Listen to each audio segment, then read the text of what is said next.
Hello, my friends. I am Asha Nayaswami and Keshav Betts. We are here to share with you In Divine Friendship by Swami Kriyananda. We'll start with a prayer, a little bit of chanting, brief meditation, and then we'll get into the class itself.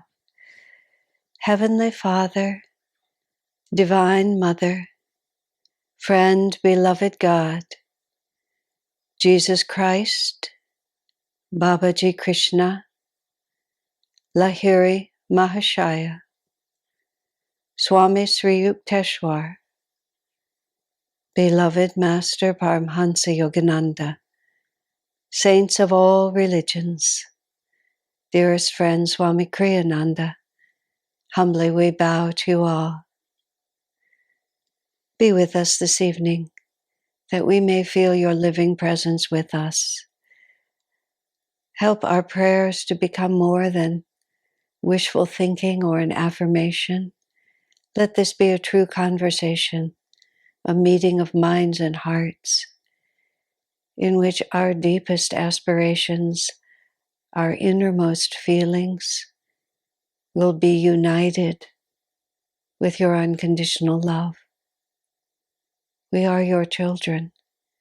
Walk with us, guide us, bless us, bring us swiftly into thy presence. Om, peace. Amen.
So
soul song. Listen to my heart song.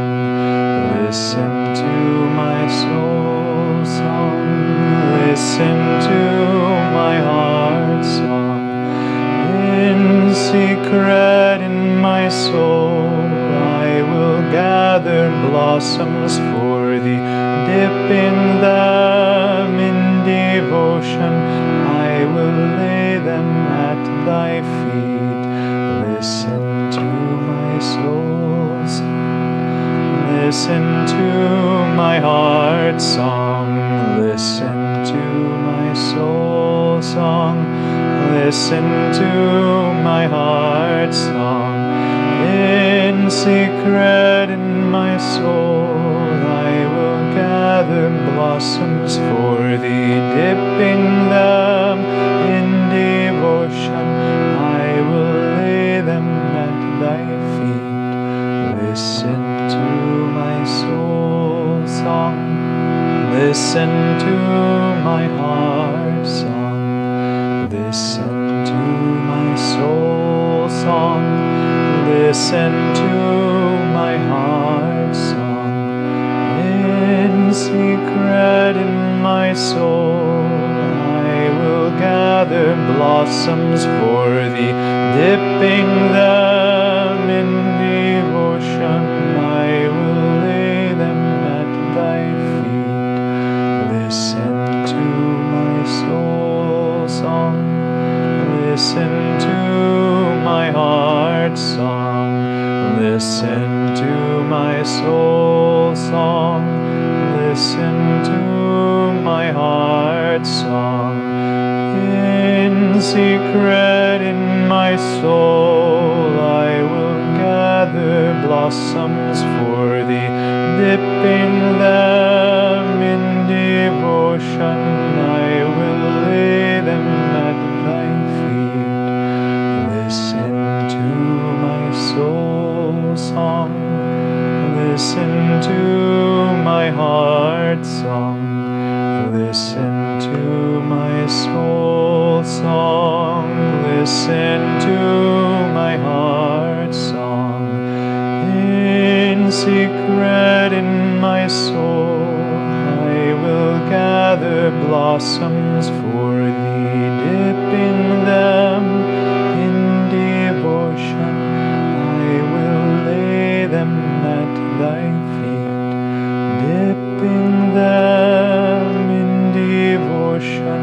I will lay them at thy feet, dipping them in devotion. I will lay them at thy feet.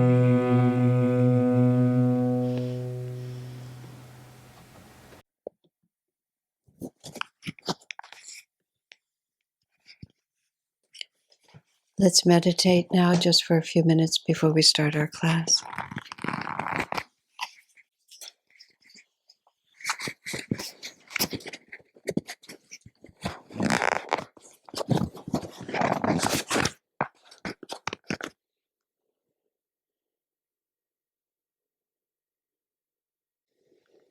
Om, peace. Amen. All right, friends, here we are with another fabulous night with this fabulous book. I have a piece of paper in here to remind me of something. This was actually from several classes ago. There was a letter asking about psychic information or the validity of psychics. I don't even remember where it was in the book. But the question came up about information that comes through non-traditional sources like that. I mentioned Edgar Casey. I've been intriguing myself, looking at some materials, biography of him, and some of his readings. Edgar Casey was an extraordinarily well-known psychic who died in 1945, American psychic, and he would go into trance many times a day and then speak from what they called the source, about past lives, about people's physical health, about karma, reincarnation, astrology, all kinds of things. He was a very devoted and actually very traditional Christian until all this sort of broke in and shifted him. But he was a very, very saintly man, very, very deeply devoted to Jesus. And then I realized that his life crossed masters.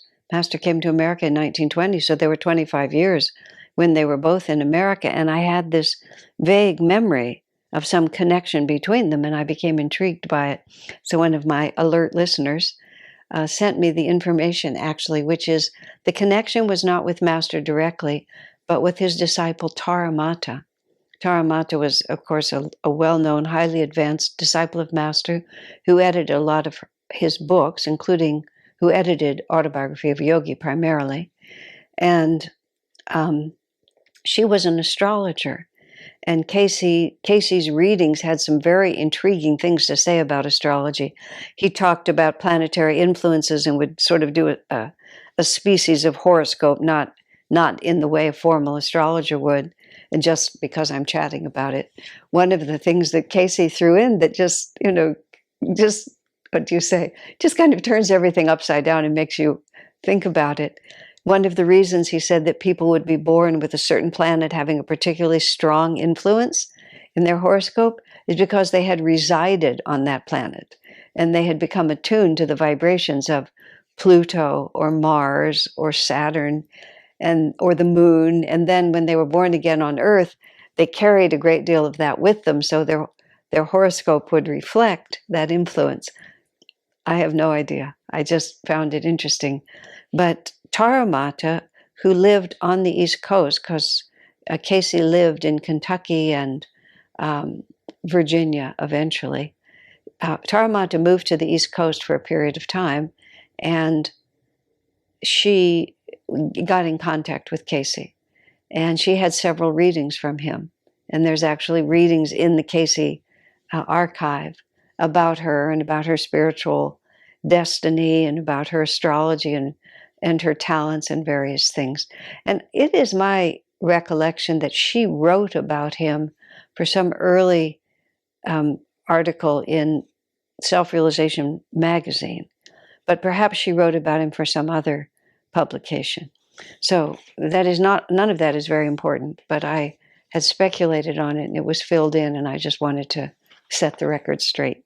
So now we are up to this letter, which is now October 3rd, 1999. We are in the section called Judgmental Attitudes. Unbelievable that there would be a whole section, but there is. Judgmental Attitudes, and we have a few more to go. So I say unbelievable in the sense of, wow,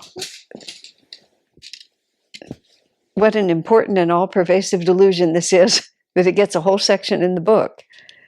Because it plagues everybody. It's not at all unbelievable that it's in here. It's more like, oh my, isn't it distressing that it's necessary to have a whole section of this book about judgmental attitudes? But it is. So this letter is from October 3rd, 1999, and it's called Taking Ourselves Lightly. This one is unrelated.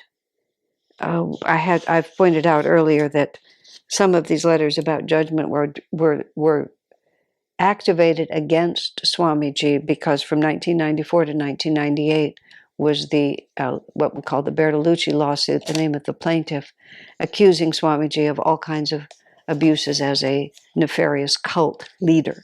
So during that time, some people chose to pile it on Swami by writing to him also about how terrible he was. But I think the rest of the letters in this section are unrelated to that, because this one is 1999, but it's not related to that. So Swami writes, to judge anyone else is, in a sense, to judge yourself. To judge yourself is, in the same sense, to judge everyone else. It will help you if you try to develop a God's eye view of things, to see others as divine sparks that are trying to merge back into the infinite fire, instead of leaping out of the fire as many sparks do. Accept people not for themselves, but as parts of that infinite whole.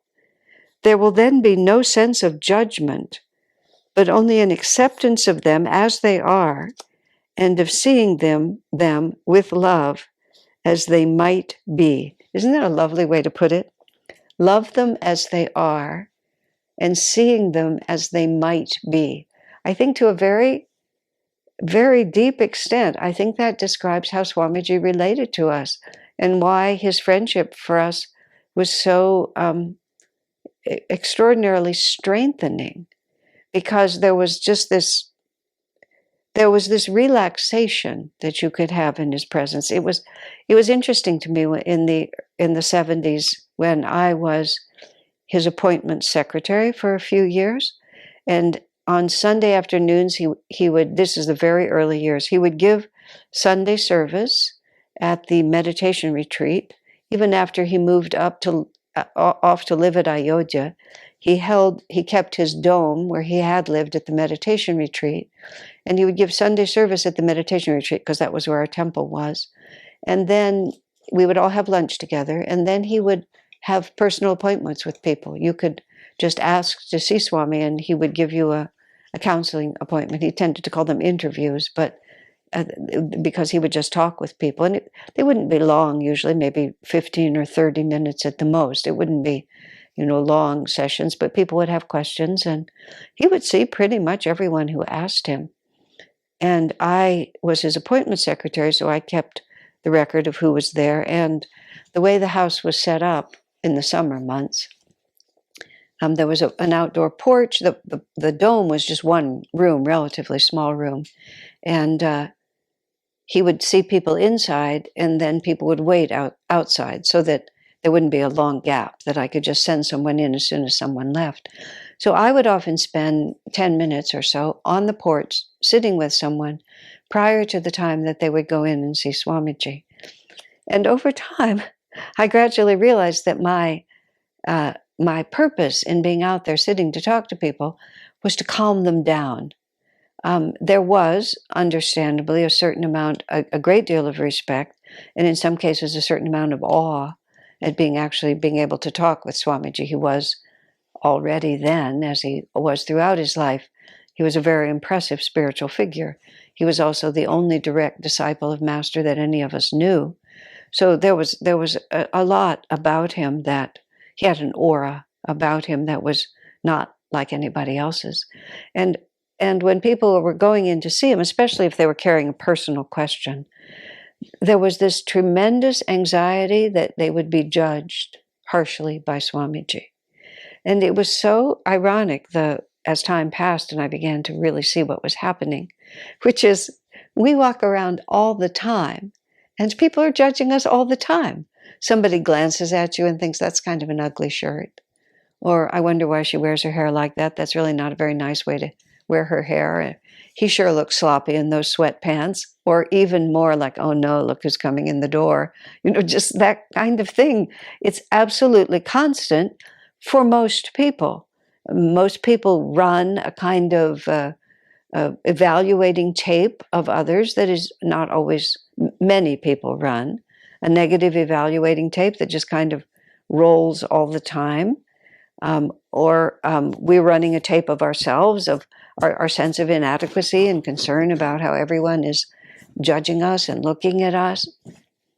Swami Kriyananda was the only person I knew who simply didn't do that, because he followed his own advice. He could write a letter like this because this wasn't something he read in a book. He's telling us that this is a way to live because it was the way he lived. So I'm sitting there with someone who's terrified that Swami's going to judge them, who walks around being judged all the time, probably without thinking about it very much, and is now finally going to sit in someone who will love him as he is and love him for what he could become. And it was very important for me to calm people down, because otherwise they would almost miss their whole interview, because they would be so busy projecting realities. Although, in fact, Swamiji had such a manner about him that he felt like your best friend as soon as you sat down with him. So in truth, my role was tiny if I'm going to think it through more clearly. But think about that. Love people as they are and love people for what they can become. Swamiji always saw in us our future. It wasn't that he was blind to the present, and he, in different places, maybe even in these letters, he says, I see your faults. I know who you are," speaking of us, all of us. In fact, on another occasion, he said, "Just a glance, and I know everything about a person." He knew everything about us, what we were thinking, how we were limited, what our strengths and weaknesses and desires were. It wasn't for lack of knowing that he was so accepting. It was exactly what he writes here. He realizes that we're all just sparks of the infinite fire. We're all just um, deluded beings attempting to get back to the ocean. But most deeply, what he held for us was the fact that we would succeed. And Swamiji's sense of time was very different. Just he lived. He, time was. He wasn't caught in time in the same way that we are. So the fact that it was going to happen eventually meant that it was also true now. So that was the other way, that these were not for him just affirmations. He actually looked at things differently. There's a funny story that I have in my Swami Kriyananda, as we have known him, a book of stories. And this was very early on, and it sort of gave me a picture of this. During that period of time, Swami Kriyananda was the only one who initiated people into Kriya Yoga. And it took time for people to become ready for Kriya Yoga. So he gave initiations sometimes once a year, at the very most twice a year during that period of time. So every 6 months. And as part of the initiation ceremony, he touches every new Kriyaban at the forehead, at the point between the eyebrows. And part of that was he would dip his finger in this powder and touch us, and that would put a mark on the forehead. And the powder he used, I believe it was called kumkum powder, and it was a sort of a reddish yellow. I don't know if it had turmeric or what it was made from, but it was just, and he had it in a little silver bowl, which he would hold. He would dip his finger in and touch us at the spiritual eye. Well, when I began to work for him, I began to organize his house to a certain extent. Later in life, Swamiji got credit for being very tidy, but that was actually entirely due to his housekeepers. Swami's own way of living was very projects in motion, is the way I would describe it. He wasn't dirty. I don't mean that. It wasn't like there were old food wrappers or anything like that around the house. But he was a very creative person, and he would just have whatever was ongoing, he would just have it out. Papers would accumulate on his desk, and he would just clear a little space and work on what he was working on, and sort of like that. But I came in and I brought some order to the chaos, and others helped, of course. And I was in his dome at Ayodhya, which was larger, and it's one room, but it's partitioned. The office was partitioned, but the ceiling was so high. The partitions were wall height, but the ceiling was much higher. His sleeping loft was the same. It was visually separated, but there was a shared roof, and the walls didn't go to the ceiling. And he was taking a nap in his sleeping loft, and I went into his office, and I was going to just tidy up, and I saw this bowl sitting there, this bowl of kumkum powder, and I thought, he uses that at most twice a year, and it just sits out there, and it's just open. It could spill. It might get dusty. I had all these practical thoughts.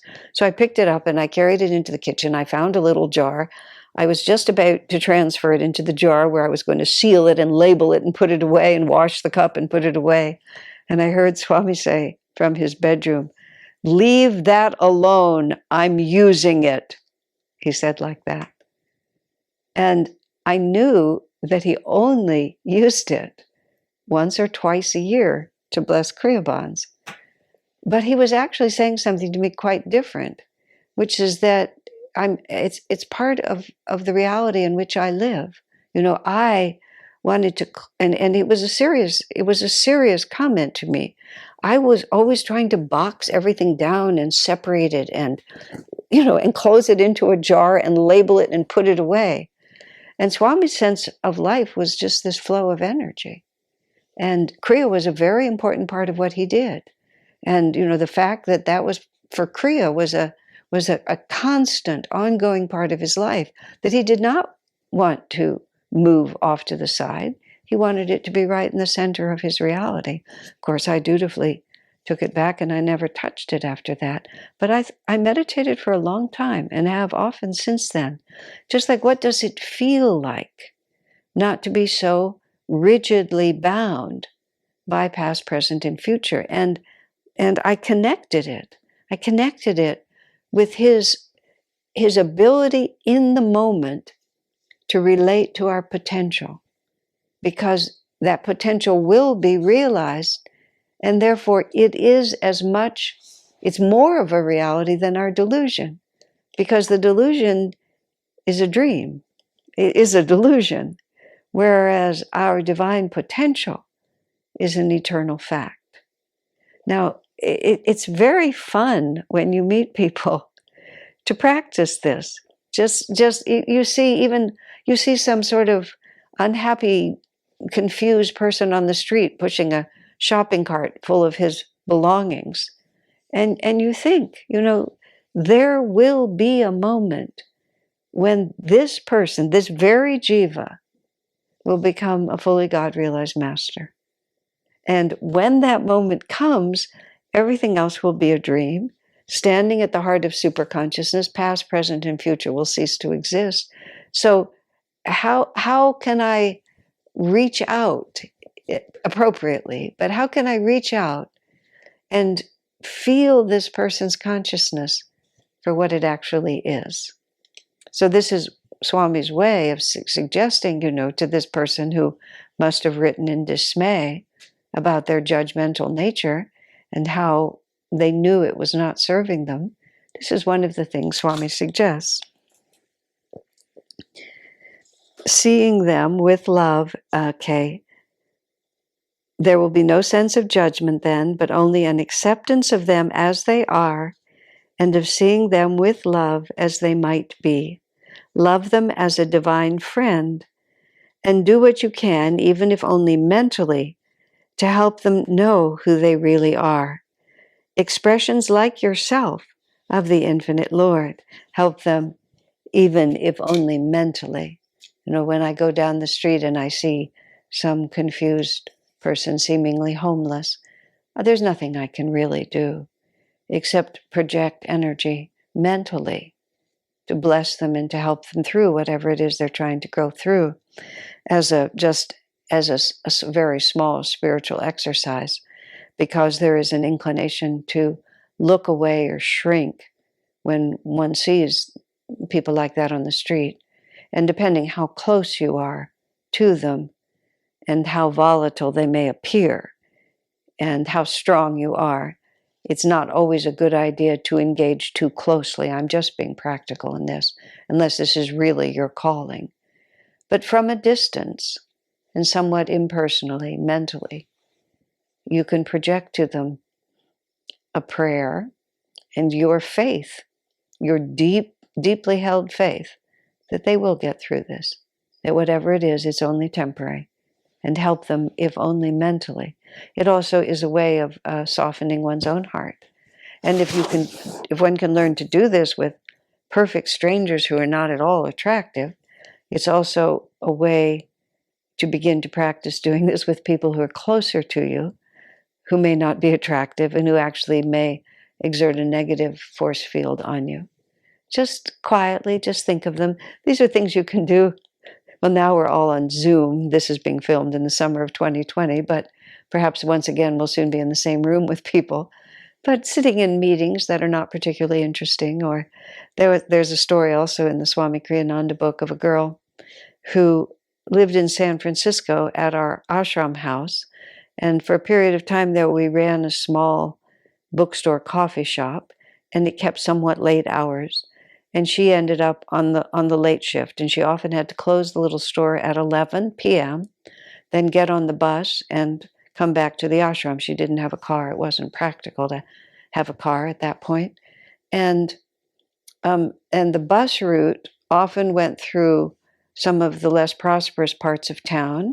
And at that time of night, the people who would ride the bus were often people who were a bit down and out. Sometimes they would be under the influence of drugs or drinking, or just people whose lives were a little bit more of a struggle sometimes than hers was. And she was talking to Swami Kriyananda because she was often afraid on that bus, and it was difficult. And he and she went over it. There was really no option, no helpful way for her to not work that shift or to not ride the bus. It was really way circumstances were. So he suggested to her that as soon as she sits down on the bus, choose people on the bus to pray for. And as you sit there, just put your attention at the spiritual eye, call for Master's help, and then ask Master to bless whoever it is that you've chosen to bless. And of course, if they get off the bus, then bless the next person. And she said, it not only did it completely alleviate any anxiety that she had, because instead of riding the bus alone, she was suddenly riding the bus in active company, in active cooperative relationship to Master, because they were sitting there together helping the people on the bus with her. And she went so far as to say that riding the bus home at night became her favorite part of her workday. And so, these are not small techniques. These are really powerful ways to transform our energy. So, they are expressions like yourself of the infinite Lord. By loving others, you will overcome the tendency to judge them, which means to compare yourself with them. That's a very important point he just throws in there. He starts this by saying, when you judge others, you're also judging yourself, because you see implied in it is they're doing something that isn't very good. And of course, I'm in a position to judge them, because after all, that's not me. But usually when you judge in others, it's because it is you, and we're afraid to admit it, or embarrassed to admit it, or ashamed of it, or desperately trying to pretend it isn't so. But so he says, when you judge others, you're comparing them to yourself. And that also, what is the value of that? They will become actually more lovable to you for their very eccentricities. This is Swami just had such a capacity to enjoy the human comedy. And he talks about that with Master. He tells that long story about the Indian man who insisted on putting on a dance recital for the whole audience, or for the whole ashram, or for whatever it was. Sounded like more than that. He put on a dance recital. He was absolutely totally unskilled as a dancer, and he put on this long recital, acting out the part of a hunter stalking a deer, then killing the deer, then triumphantly carrying the dead deer around, and also playing the part of the deer being stalked and dying. And it was unspeakably bad, apparently. And Master was just laughing and laughing silently, because the man was taking himself seriously. But Swamiji and Master were sitting next to each other, and it was just so absurd. They just kept laughing. But Swami said afterwards, when the man who had been doing the dancing came up to Master and complained about the musicians didn't appreciate the greatness of his art, Master said very sympathetically, "I understand." And Swamiji, the way he wrote it was so touching, because he said Master did understand, because he was on all sides of it. He understood that it was laughable from God's point of view, and from a human point of view, that this man was imposing on everyone this complete lack of ability, and imposing it so seriously. But Master also understood, the loneliness, or the lack of being appreciated by others, that hurt the man's heart. And that wasn't a laughing matter. That was very tender to Master. I understand. Also, it's interesting to say, he didn't say that the man was justified. He just says, I understand. When I was a part of a situation going on with Swami in the middle, where I, in one group, was advocating a certain course of action, and there was a very strong group advocating a different course of action, and both sides were constantly calling Swami and talking about it. Swami never took sides, But no matter what you would say, no matter which side was talking to him, his response would be, I understand why you feel that way. Because he did. He didn't say you're right or you're wrong. He just said, I understand why you feel that way. And there's a tremendous clue in that, in how to relate to people. When you see someone, and people do, they behave in ways that at best are ludicrous and at worst are nefarious. But if you can understand why they feel that way, doesn't mean you condone it. You see, that's that's the point I'm trying to make. It doesn't mean that you agree or you condone it, but you do understand why they feel that way. Because here we all are, doing our best to find bliss, and we get so confused. We get so confused on the way. It's a cause for compassion, not for condemnation. And because, of course, we also need that. We need compassion, and we don't flourish under condemnation. And as you sow, so shall you reap. So if it's when we judge others harshly, when it's our turn, I wrote this in Light Bearer. If you condemn others for their weaknesses, then the first thing that happens is you're going to have to express those or very similar weaknesses in order to understand how people fall into these kinds of delusions. And that in itself is going to be difficult enough. But if your habitual response to weakness is to condemn it and to judge it, then when weakness is exposed in yourself, not only will you have the difficulty that's created by whatever weakness you're expressing, but you will also have your own mental condemnation of yourself, which what Swami would refer to that is there's a delusion, and then there's the complex we develop around that delusion. And the delusions are hard to overcome, but the complexes are much harder, much harder. And so not only do you have to go through that weakness, but you have to work yourself out of this this uncharitable harshness that you're imposing upon yourself. Why don't we just skip the whole thing and just say, I understand why you feel that way. We can then say, it's not laudable, it's not helpful, it's exceedingly unfortunate, but I understand it. If you actually think about it, right now, there's a lot of public figures who are doing very bad things, just all over the place. I don't just mean politicians.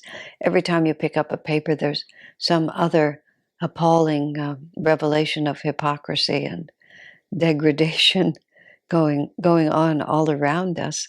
So even in cases like that, I understand how it happens. People become so lost in this world, we just don't have a guide.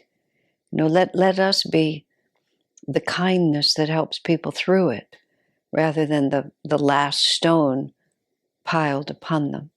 Because there but for the grace of God go I, and there because of the grace of God will go I, if it's necessary for me to learn it.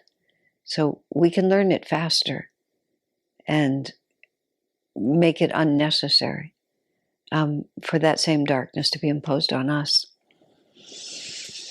So he says, the last line was, people will actually become more lovable to you for their eccentricities. You see, that's what Master was enjoying. Master and Swami were enjoying in that dancer, that non-dancer dancer.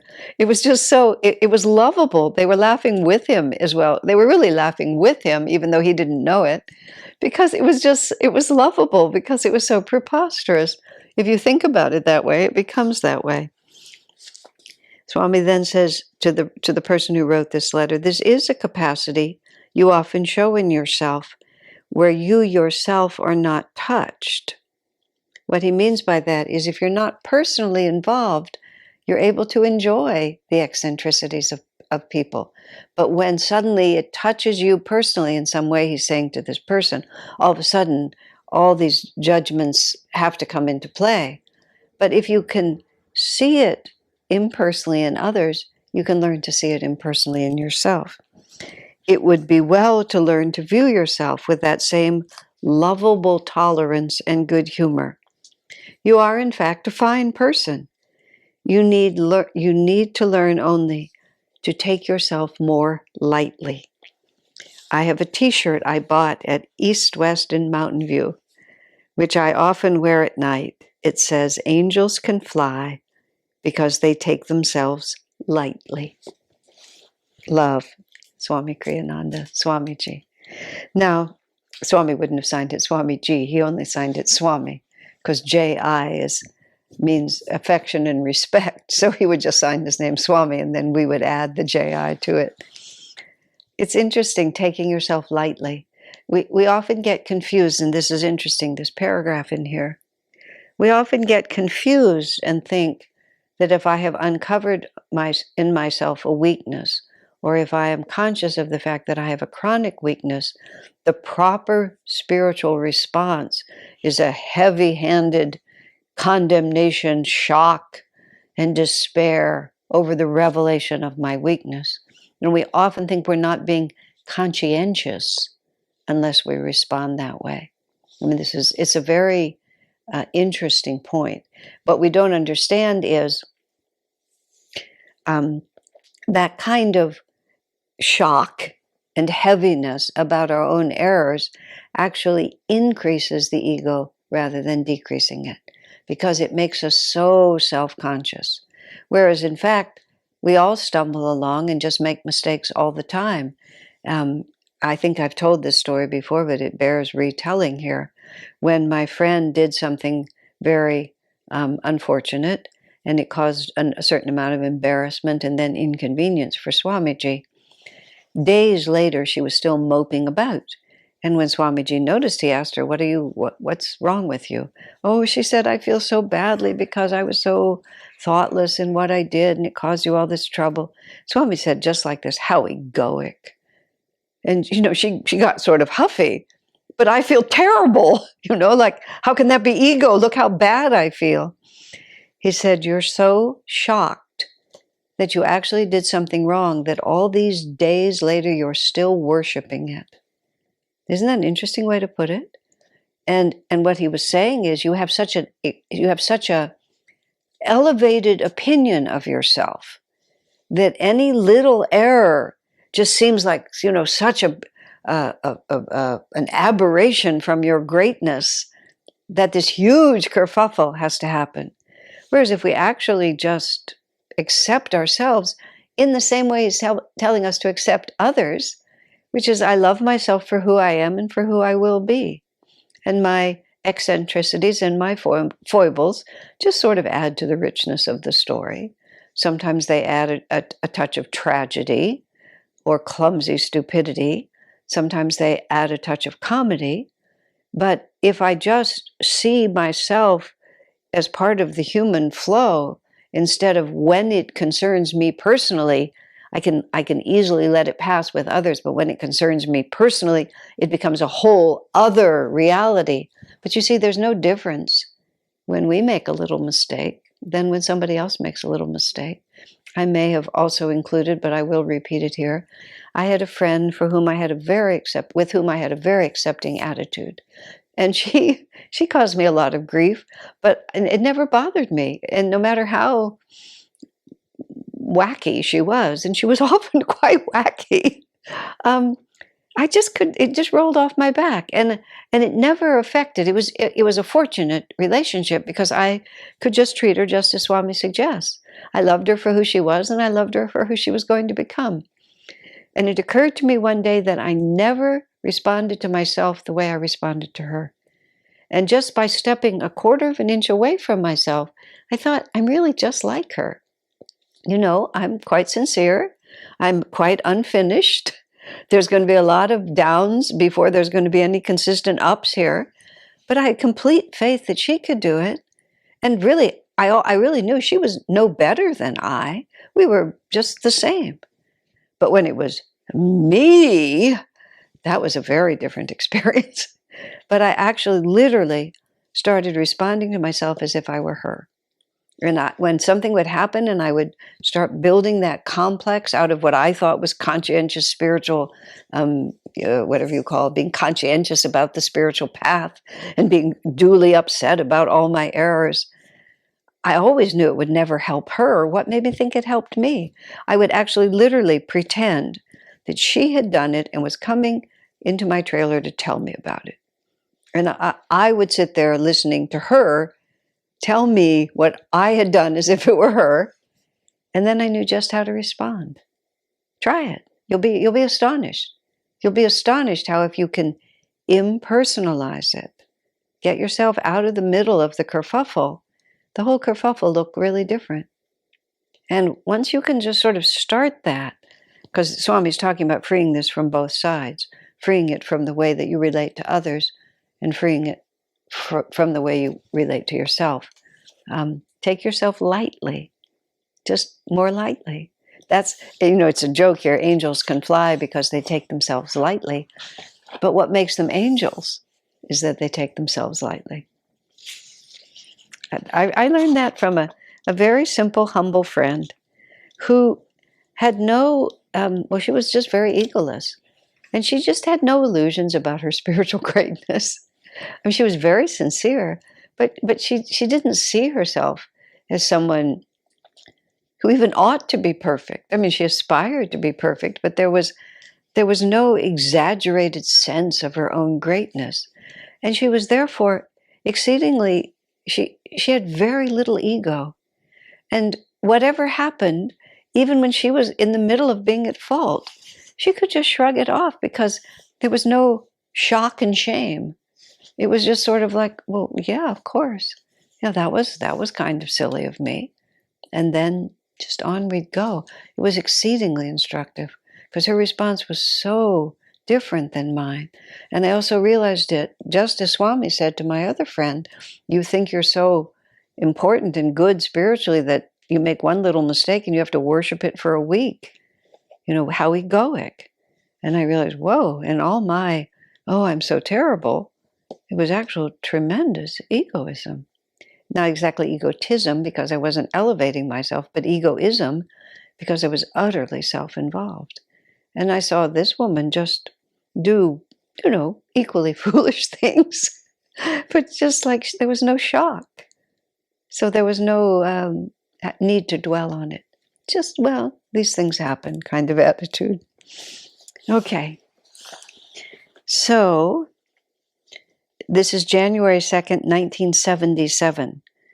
Oh, this one is really interesting. Love, not judgment, inspires change.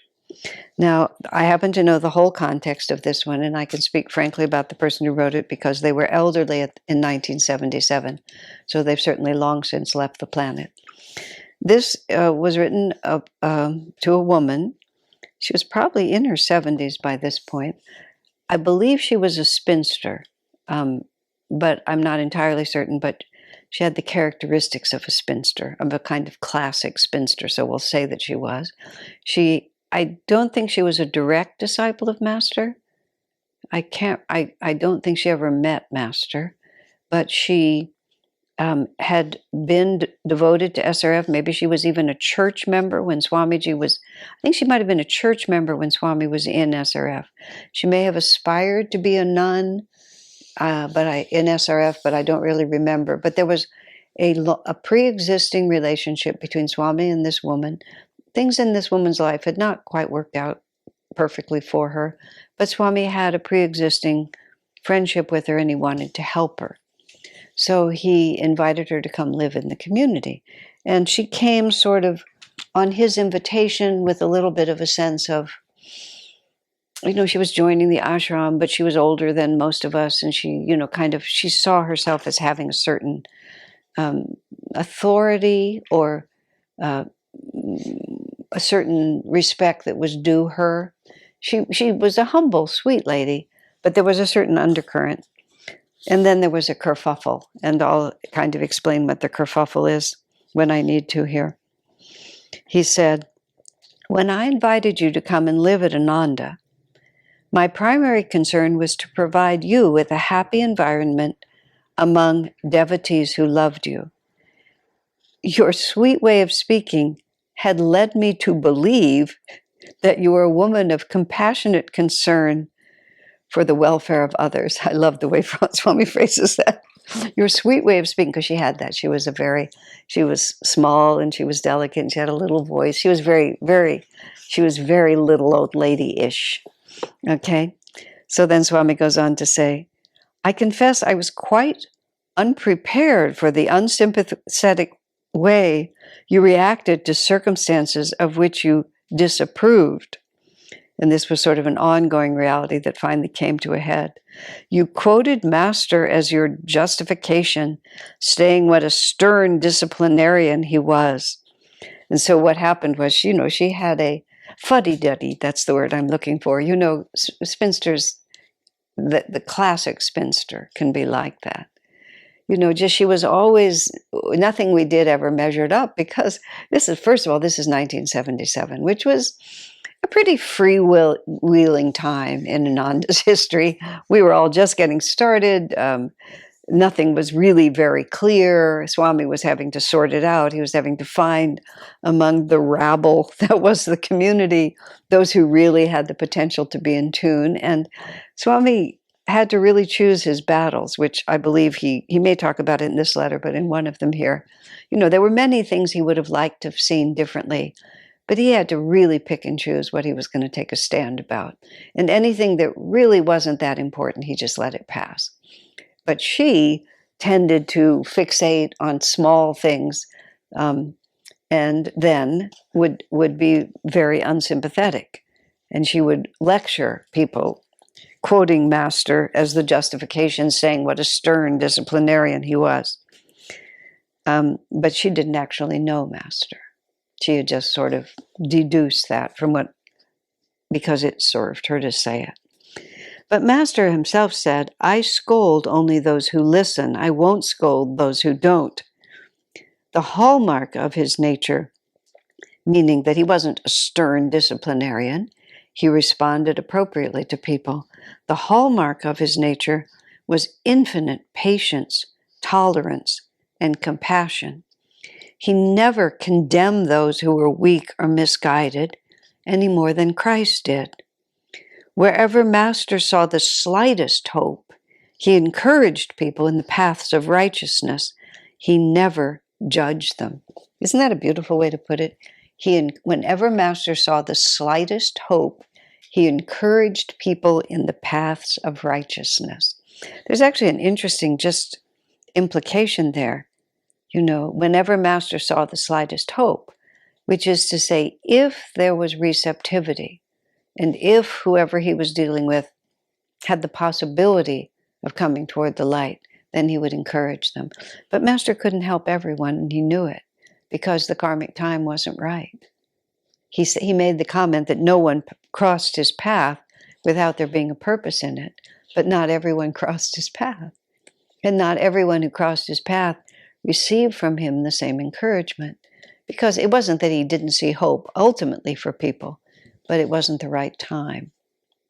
So Master was very selective. He didn't just have one way of dealing. Master wasn't a stern disciplinarian who didn't tolerate certain things. He scolded if it was helpful, but he didn't if it wasn't. He was patient and compassionate. Master also said that the tendency to judge others attracts similar judgment to oneself. Blessed are the merciful, said Jesus Christ, for they shall receive mercy. Swami's writing, I encourage our members to live according to the highest spiritual principles and to understand that there is no fulfillment possible to anyone outside of God. But I encourage, I lead, I never drive. In this way I help people, and that is what Master told me to do.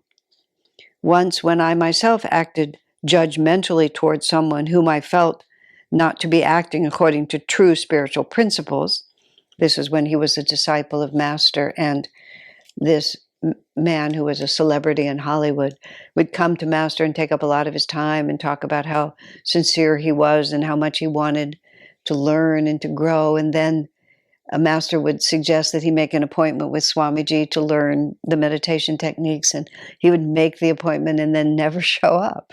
But then he would come back to master with the same, sort of, I'm really serious, I want to do this. In other words, he had one face for master, and he gave Swamiji another face. And Swami became quite put out by this. He just felt that the man was being hypocritical or insincere. So the next time, so he and Master Swamiji expressed to Master the inconsistency in this man's behavior. So the next time he came to visit Master, Swamiji often was the host. He would serve lunch or in some way assist. So Swami was there, and Master said, when Swami said, how this man had been duplicitous in his behavior, one face to Master and another face to Swamiji, Master said, oh, well, when he comes this afternoon, we'll have fun with him. So Swami assumed that Master was going to scold him and call him on the carpet and, say, why are you not following through? Any number of things you could think of, because he was expressing a weakness that you would think needed to be corrected. So instead, Swami said, Master was warmer and more welcoming to him than he'd ever been. Swami himself was quite cold and just sort of held himself aloof the whole time. And so anyway, once when I myself acted judgmentally towards someone whom I felt not to be acting according to true spiritual principles, afterwards, when the man left, Master scolded me, saying, if I were so uncompromising, few would be left here at Mount Washington. Swamiji also quoted Master as saying, if I treated you the way you treated that man, if I treated the people here the way you treated that man, there would be no one here. Because people are weak. They need to be loved. They don't need to be condemned and judged. Rarely. It was by love, not by judgment, that he won us and inspired us to change. What had happened, and it was, I have to, I go back and forth about telling you this whole story, but you won't be shocked. This is the 1970s, realize this. And there was a couple getting married in the community, and this lady was sort of engaged in the wedding. She thought it was also romantic. And then she found out that the bride was pregnant. And that had a very deleterious effect on her whole sort of sense of everything. I mean, it was nothing that we actually wanted to put on the front pages of the paper, but it wasn't such a shock to us. It was just the situation, but she was absolutely beside herself. Now, bear in mind, this had been building for a long time. It was such a karmic setup, despite the fact that it was really awful, and it was really awful for this poor woman. And I think she left soon after. She just didn't know what to do with herself. It was too big a test. She just couldn't get past it. But that's why Swami was saying, I encourage our members to live according to the highest spiritual principles. But I encourage them, I lead them, I don't drive them. Because people have to just find their own way. And Swami had to choose his battles. And my goodness, in the 1970s, you just didn't really argue much with young people about sexual mores. It wasn't... Swami, in his book about leadership, he says that a leader should never take up a losing battle. You should never stake yourself out on a position where you can't prevail, because it weakens everyone's respect for you, and there was simply no point in it. Also, as he writes about it later, there's a whole section called relationships, and we go into these issues a little bit more. It's just not the defining factor in people's lives, but for this woman, unfortunately, it was. And it was actually really very sad, because she really didn't have any other place to be. And living with us would have been very good for her. But as Swami said, her sweet way made him think that she was actually kind. And he was really shocked by how harsh and judgmental she really was, and how much she justified it by saying Master was like this, which is terrible. I mean, it's just terrible when people do that, because no one would follow a guru that was that harsh. And as Swamiji actually says in other places, he says, people sometimes want to talk about how tough the guru is because it's a way of proving how tough they are, and that I can really take it. Only those who can take it. And of course, I'm counting myself in that number. But it's more realistic to talk about how sweet the Guru is and how loving and supportive he is. I mean, Swamiji certainly corrected me on a regular basis, but it wasn't his corrections that really saved me. It was his kindness. I was harsh enough with myself. I didn't need somebody else to be harsh with me. Almost everyone is plenty harsh with themselves. Very few people need to be told to try harder. Most people need to be told it's okay even if you fail. And the master knows that. That's why, fear is the defeating force. Fear of failure, fear of 1,000 things. And love is the opposite of fear. That's what St. Paul says in the Bible. Perfect love casts out all fear. So what the masters understand now, all the time, is they just keep loving us. And gradually we wake up to that. And in the realization of how much we're loved, all our fears go away. If you knew how much God loves you, you would die for joy. That's what the Curé d'Ars of France said. If you knew how much God loves you. Isn't that wonderful? Why don't we know how much God loves us? I think it's a question worth asking and trying to overcome whatever that level of disbelief is so that we can find it. So now Swami says, it was by love, not by judgment, that Master won us and inspired us to change. Swami says, I don't consider it my place to advise you, so I'm not going to try, though there is much that I might say. Now, of course, when he writes a letter like that, it's an invitation to go to him and say, sir, what would you say? But this woman isn't going to. And he says, it's not my place. She was elder to him in years at this period of time. Swami was in his 40s. I mean, no, I say she was in her 70s because she seemed a lot older than me, and I was like 25 at that point, 30. I was actually 30 in that year. She could have been a whole lot younger, but I think she was in her 70s. Her spinsterish ways made her seem older, conceivably. But he had no position with her. Swami did not invite her into the ashram, into Ananda, in any context like he was going to be her guide, because she would never have accepted that. He just invited her as a fellow Guru Bhai to just have a nice place to live, which was actually part of the problem, because she just looked around and didn't have the sensitivity or the intuition to understand what Swami's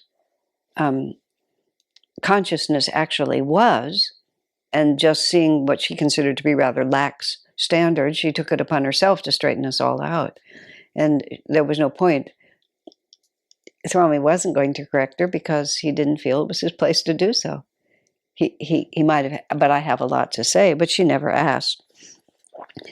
However, for your own spiritual welfare, I beg you to consider whether it is not rather the divine way to bless than to condemn.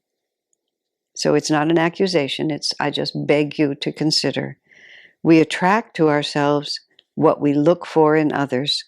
Is it not possible that the rejection and betrayal you have received from others in this life are rooted in deep-seated attitudes in yourself?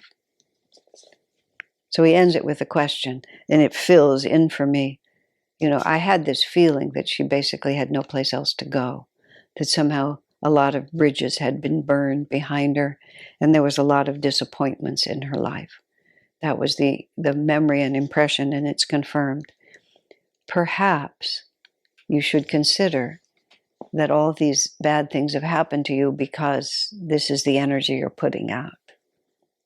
I mean, that's really Spirituality 101, but it's very, very hard to apply it to ourselves when bad things have happened to us. And it's not always as simple as that. I was talking to someone a while ago about, it's not just that you've been bad and therefore you're being punished. That's just much too simple. Often it's that you need,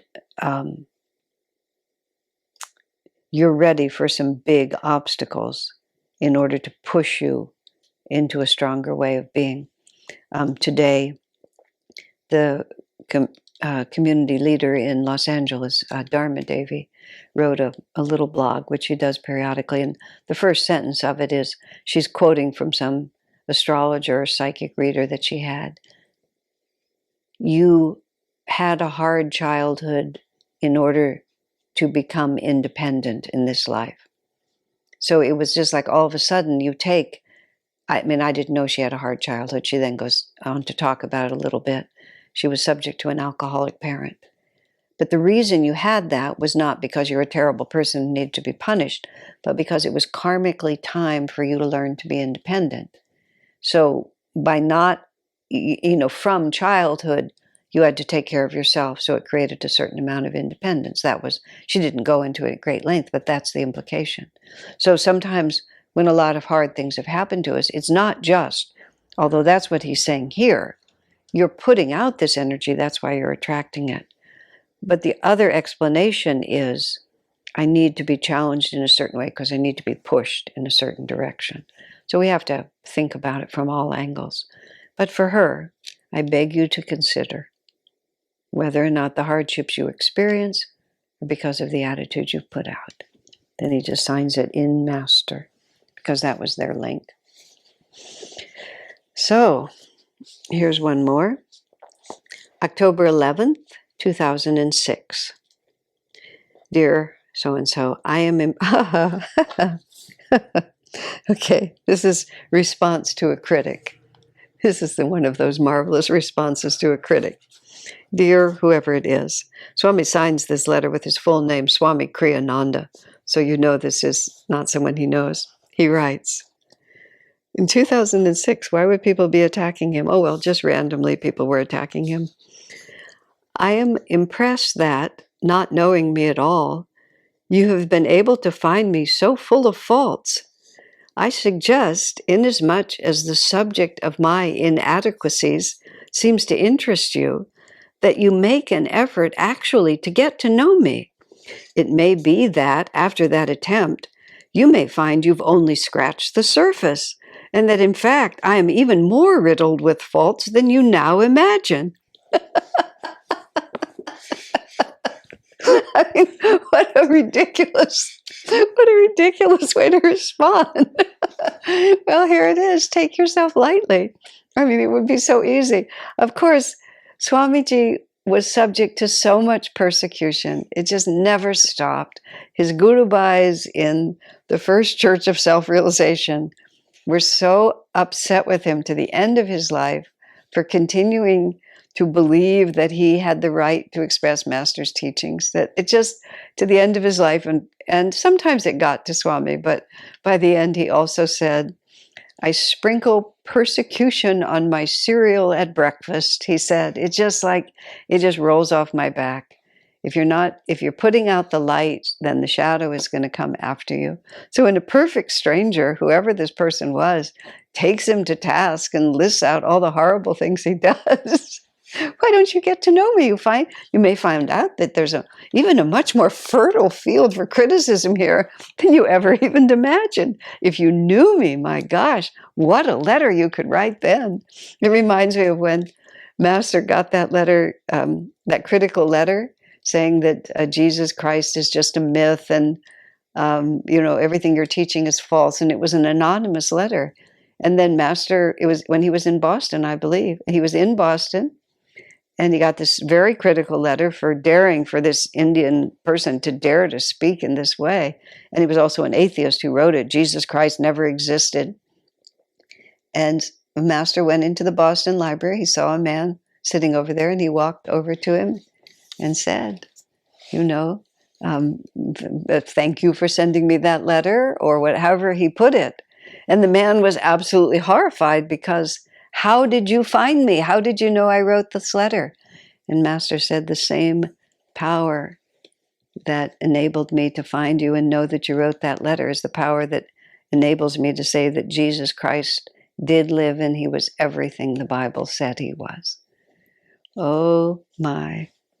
Instead of reacting in any negative way, you take the bull by the horns. Just go forward. People can't do anything to you if you're not defensive. When Swami was being when we were in these lawsuits and Swami was being harassed by lawyers in depositions and things. If you're defensive, you can be completely undone by an aggressive lawyer. If you're not defensive, then there's absolutely nothing they can do to you. They can just keep trying to embarrass or humiliate you or trap you in lies, but they have no power over you unless you give it to them, which is the sweetest way to handle it. So after Swami says, you may find I'm even more riddled with faults than you imagine, Swami says, in any case, please know that you have my good wishes. And then he just signs it Swami Kriyananda without any formal closure at all. Okay, the last letter in this section. We project our own judgmental attitudes. This is from October 2003. Oh, this one, I remember this one. Yes. Swami writes, this person, well, you'll see, I think the letter is self-explanatory.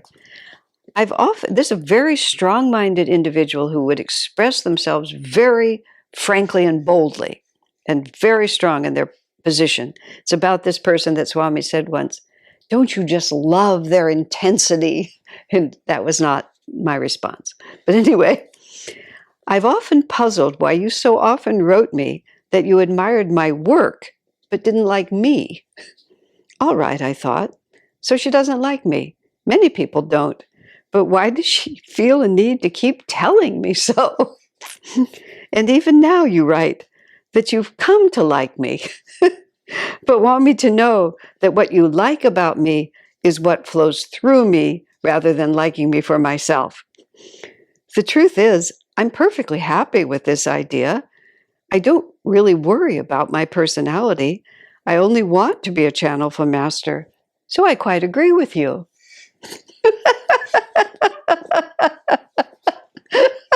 You see, he's acting out everything that he said in all the prior letters. You know, life is just more enjoyable for all these eccentricities.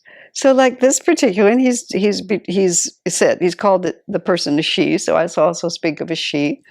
So that she has this great big convoluted thing going on in her head in which she's parsing apart. People would often, this was actually very common, people would always try to make a distinction between Swamiji's personality and whether or not they had to listen to him as a spiritual authority. And because it got all confused because got confused because people were so spiritually immature. I'll just say that out loud. But because we had all these very complicated and confused ideas of what spiritual advancement even looked like. And people sort of wanted to not have to listen to Swamiji when they didn't want to listen to him. They wanted to be able to be inspired when he talked about Master, hear what he said about Master, take Kriya initiation, enjoy Ananda, which he had given his life's blood to build, but not really have to listen to him when he asked them to do anything inconvenient. So whenever he wanted them to do anything inconvenient, they would be able to say, oh, that's just his personality. So he only had authority when it was convenient for him to have authority. And when it wasn't convenient, they could sort of say that was a different dimension of him. It fell apart upon close examination, but it was not usually closely examined. So this woman, who was actually much, much brighter and deeper and thoughtful and more mature, still just had, as Swami said, this peculiar thing about him. So anyway, the truth is, I'm perfectly happy with that idea. I don't really worry about my personality. Swamiji would often tell us, it's just like the vehicle through which this was coming it didn't matter to him, and it didn't have to matter to us. But if you really think about it, it's very hard to separate the two, because if you're a devoted disciple and your life is given to Master, you just sort of hard to pull apart these particular habits. And as I say, it would always be the things that would demand something of someone that they didn't want to give. So, but I wonder why you feel a need to keep telling me so. I'm assuming it must be something in you. Possibly a projection onto me of a tendency in yourself to be judgmental? He asked that as a question. I don't even want to suggest this in a critical way. because I see from what else you've written that you have been handling this and well. Now that's an interesting point there. Now, meaning, let me think how to put this. Recently I was talking about a complicated situation that I know in which someone is doing something. Someone, from my point of view, still has some big things to sort out in the situation they're in. But even saying that, they're actually doing superbly well with a very difficult situation. So it's sort of like these things can coexist. Like a person might not be finished, and what is left might still be some big karmic knot that still has to be untied. But you can still see that they're making terrific progress, and that they're really rising to the occasion and really demonstrating that they've grown enormously and matured in every way that matters. So even though there still may be a great big hole in their realization, and like big surprise, maybe a great big hole in the realization that is a great big problem for you, but nonetheless, you can still admire them for doing such a good job. So Swami is aware that this woman has a very complicated relationship, and it's partly her relationship with authority, her relationship with Swami. There's lots of levels to this, because this is a very intense person with a lot of energy. But he says, I don't even want to criticize you because I see that you're doing really well. In other words, I don't want to make you think that what you haven't yet figured out nullifies all that you have figured out. Because now she's progressed to the point where she actually likes him. And it's not that he cares, but it's a complex for her, and he knows she needs to resolve it. So good for you. You're doing a great job. And here's something maybe, perhaps, someday you might want to think about. And then he just signs it in divine friendship. Well, we're going to shift over to the next section because we have just a little time left, and we'll just start in with one of these letters, but we won't get very far. So now we have turned the page on Judgmental Attitudes, which was very entertaining and interesting, but we're happy to have it behind us. And now we are in this wonderful section called Thank You. So these are letters that Swami wrote to people thanking them for things that they've done that he was grateful for. So this first letter is to an educator who endorsed the educational system in Kriyananda's book, Education for Life. Now the context of this is interesting. You know, Swamiji, let me think how to say it. Education for Life, which is the foundation text for Ananda's Living Wisdom Schools, and for the Education for Life movement, which is actually taking hold in India, in Italy, I believe it's Slovenia, if I'm correct, where there's actually several schools that have started. I mean, it's sort of seeding all over the world. Education for Life is basically an articulation of Master's ideals of education for young people. The first work that Master did, Sri Yukteswar sent him out from the ashram, was that Master started a school for boys.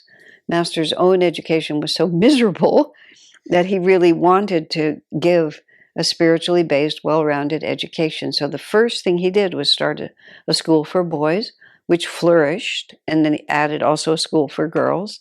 And it was from that school, in that school, on the grounds of that school, that he had a vision of all these Western faces and decided he was being called to America. It wasn't a surprise. He'd always known that was the direction of his life. So he left the school in the hands of the staff and came to America. When he got Mount Washington, he tried to start a school for children. I mean, that's sort of a little-known fact, but he, again, started trying to educate children.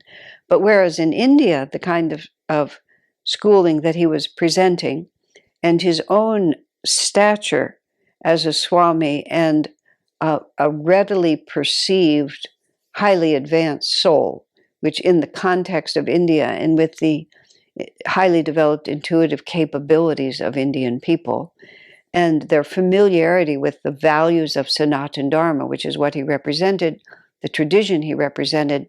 The parents were eager to have their children educated by him. And so, in a very short order, he was flooded with many more applications for places in his school than he could take.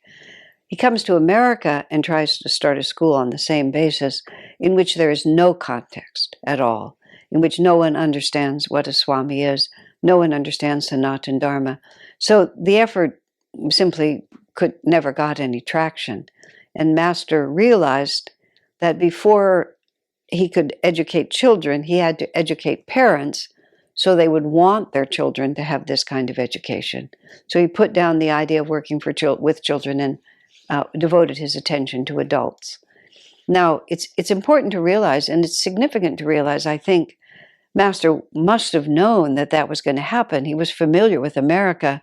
He knew what the obstacles were. I mean, one can I try to think about it in retrospect, but the fact that he made an effort to start a school, Swamiji understood it to mean, among other things, that this was vitally important to his work. And it set the direction. You might even say, it set the thought into the ether. So that when Swamiji is starting a householder community, then it's self-evident that part of that householder community needs to be our capacity to educate our children according to our ideals. And it's important to understand that Education for Life is not a parochial school system. When at a certain point in the development of the school here in Palo Alto, we simply called it the Ananda School because it was us, and we called it the Ananda School. But we realized after a time,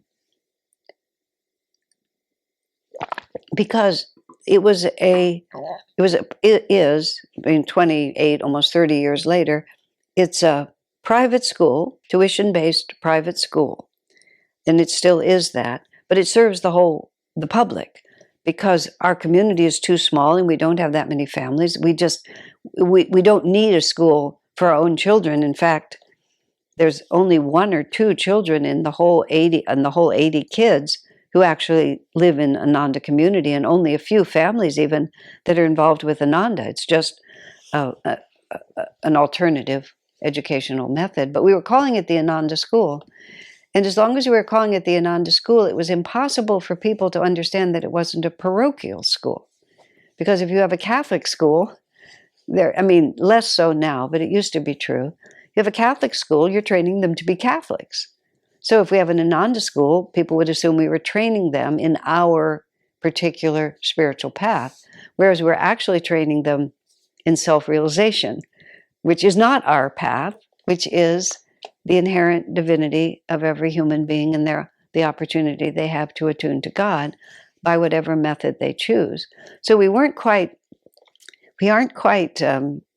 all religions. We aren't quite even maybe ecumenical. I'm not quite sure in the moment what that word means.